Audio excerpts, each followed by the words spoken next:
नमस्कार, आप देख रहे हैं नेक्स्ट ब्रॉडकास्ट और आज हम बात करने जा रहे हैं एक ऐसी नीति की जो देश की राजनीति, अर्थव्यवस्था और सामाजिक ढांचे तीनों को सीधा छूती है। नाम है वुमेन कैश स्कीम, यानी महिलाओं को सीधे कैश ट्रांसफर।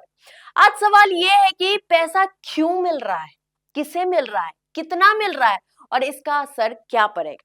आइए एक एक करके इसे गहराई से समझने की कोशिश करते हैं। तो सबसे पहले समझते हैं कि वुमेन कैश स्कीम क्या है। तो मैं आपको बता दूं कि वुमेन कैश स्कीम वो सरकारी व्यवस्था होती है जिसमें महिलाओं को सीधे उनके बैंक खातों में हर महीने या तय समय पर नगद राशि दी जाती है। इसका मकसद साफ होता है, महिलाओं को आर्थिक रूप से आत्मनिर्भर बनाना, घरेलू खर्चों में राहत देना और सबसे अहम, महिलाओं के हाथ में पैसा देकर उन्हें निर्णय लेने की ताकत देना। यह पैसा किसी बिचौलिए के बिना डायरेक्ट बेनिफिट ट्रांसफर डीबीटी के जरिए दिया जाता है। अब सवाल आता है कि क्या यह सिर्फ एक या दो राज्यों तक सीमित योजना है? तो जवाब है नहीं। आज की तारीख में लगभग 15 राज्यों में महिलाएं किसी न किसी कैश स्कीम का लाभ ले रही हैं। सरकारी आंकड़ों के मुताबिक इन योजनाओं पर हर साल करीबन 2.46 लाख करोड़ रुपए खर्च हो रहे हैं। यानी ये सिर्फ योजना नहीं है, ये एक राष्ट्रव्यापी आर्थिक रणनीति बन चुका है। लेकिन ये स्कीम किस महिला के लिए है, आइए जानते हैं। ज्यादातर योजनाओं उन महिलाओं के लिए है जो आयकर नहीं देती, जो सरकारी नौकरी में नहीं है, जिनकी आर्थिक स्थिति कमजोर है। कई राज्यों में पति की आय, जीएसटी रजिस्ट्रेशन और परिवार की सालाना कमाई भी इसमें देखी जाती है। अब बात करते हैं कि कौन सा राज्य सबसे ज्यादा पैसा दे रहा है। तो इसमें झारखंड सबसे आगे है। मुख्यमंत्री मया सम्मान योजना, उम्र है 18 से 50 साल, राशि 2500 प्रति माह, शर्त है कि महिला आयकर दाता या सरकारी कर्मचारी ना हो। देश में फिलहाल ये सबसे ज्यादा मासिक सहायता देने वाली योजना है। इसके बाद आता है कर्नाटक गृह लक्ष्मी योजना, परिवार की महिला मुखिया को 2000 रुपए प्रति माह, लेकिन शर्त सख्त है। अगर महिला या उनका पति इनकम टैक्स या जीएसटी देता है तो परिवार इस योजना से बाहर होगा।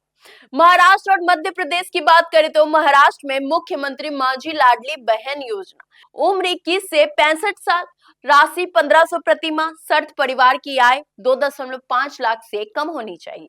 मध्य प्रदेश में लाडली बहना योजना, दिसंबर 2025 से राशि 1500 प्रति माह, सरकार का संकेत है कि भविष्य में इसे बढ़ाकर 5000 तक किया जा सकता है। यह बयान साफ बताता है कि महिला कैश स्कीम अब राजनीति एजेंडे का भी बड़ा हिस्सा बन चुकी है। अब बात करते हैं कि मध्यम सहायता देने वाले राज्यों की। तो उसमें आता है तमिलनाडु, कैलगनार मगलीर उड़ीमाई थोगाई, महिला मुखिया को 1000 रुपए प्रति माह दिया जाता है। पश्चिम बंगाल में लक्ष्मी भंडार, सामान्य वर्ग में 1000 और एससी एसटी महिलाओं को 1200 रुपए प्रति माह दिया जाता है। असम में ओरुनोडोई योजना है, कम आय वाले परिवारों की महिलाओं को 1250 रुपए प्रति माह दिया जाता है। छत्तीसगढ़ में महतारी वंदन योजना, 21 से 60 साल की शादीशुदा महिलाओं को 1000 रुपए प्रति माह दिया जाता है। ओडिशा में सुभद्रा योजना, 833 रुपए प्रति माह। दिल्ली और हिमाचल की बात करें तो दिल्ली में मुख्यमंत्री महिला सम्मान योजना है, घोषणा है 1000 रुपए, कुछ श्रेणियों के लिए 2500 तक बढ़ाने की चर्चा है। हिमाचल प्रदेश में इंदिरा गांधी प्यारी बहना सुख समृद्धि योजना, अविवाहित महिलाओं को 1500 रुपए प्रति माह दिया जाता है। अब सबसे अहम सवाल यहीं पे उठता है कि क्या ये योजनाएं वाकई सशक्तिकरण है? समर्थक बताते हैं कि महिलाओं की आर्थिक निर्भरता इससे कम होती है, बच्चों की पढ़ाई और घर के खर्च सुधरते हैं, महिला की सामाजिक स्थिति मजबूत होती है। और वहीं कुछ आलोचक कहते हैं कि सरकारी खजाने पर इससे भारी बोझ पड़ रहा है, रोजगार के बजाय मुफ्त संस्कृति दी जा रही है, चुनावी फायदे के लिए इसे इस्तेमाल किया जा सकता है। सच शायद इन दोनों के बीच हो। अब बात करते हैं कि इसमें असली चुनौती क्या है।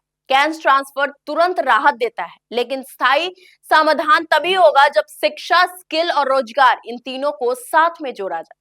अगर कैश स्कीम के साथ महिला रोजगार, स्टार्टअप और स्किल ट्रेनिंग जुड़ जाए तो ये योजनाएं इतिहास बदल सकती हैं। वुमेन कैश स्कीम अब कोई प्रयोग नहीं है, ये भारत की सामाजिक आर्थिक नीति का स्थायी हिस्सा बन चुकी है। अब देखना होगा कि क्या ये योजनाएं महिलाओं को सिर्फ लाभार्थी बनाएंगी या उन्हें देश की अर्थव्यवस्था की भागीदारी भी बनाएंगी। इसी सवाल के साथ मुझे दीजिए इजाजत और आपकी राय कमेंट में आप जरूर बताइएगा। अगर आपको ये वीडियो पसंद आई हो तो चैनल को लाइक करें, शेयर करें, सब्सक्राइब करना बिल्कुल ना भूलें। तब तक के लिए धन्यवाद।